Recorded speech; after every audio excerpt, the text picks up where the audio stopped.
So the big craze nowadays is 60% keyboard, 65% keyboards, that whole thing. And with me, I have the ROG Falchion keyboard from Asus. This is a 65% keyboard and it's quite interesting. Now, I've been using this keyboard for roughly about 2 to 3 weeks, and it's got a lot of great features. First of all, it's just the size and portability, and it's also got this keyboard cover. So when you're not using the keyboard, you can put the cover on and boom, there you go. Nice and clean, protecting the keyboard, also blocking out a lot of dust. It's got that Asus logo on it.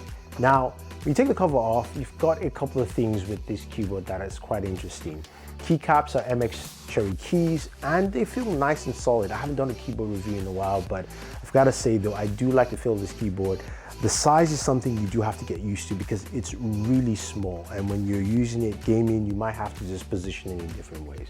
Because of the smaller size here, some of the keys have double, triple, even quadruple functions. So when you look at the keys, you can see underneath the sides, you've got like mode buttons, you've got your locker micro, you even got your volume buttons underneath some of the keys itself, which can be a little daunting, but they have some easy access to it.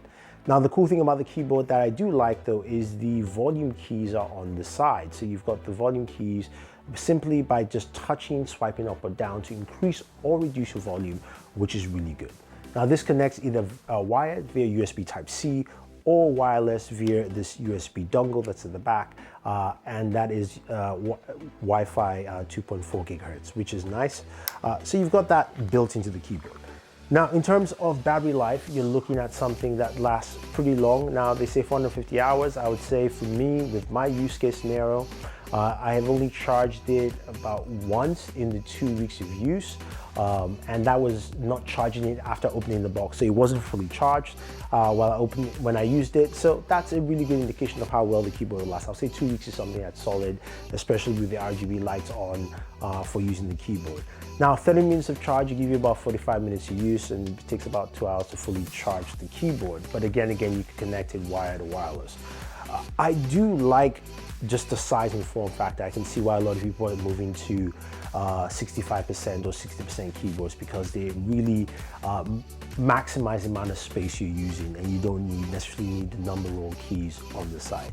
Overall, this is a really solid keyboard. It's priced about $150 or $149 to be precise, although you find it at some places for like $219 because it is out of stock at this point in time in a lot of places. But if you're looking for a keyboard that is really small and has a form fit, this will fit you well. Now, if you want to see more about this keyboard or more gaming on it, definitely go ahead and check out my other video of Boored at Work, where I actually show you the world's smallest gaming PC, which I also use one of the world's smallest keyboards to game. So head over to Boored at Work, check it out, and enjoy your entertainment.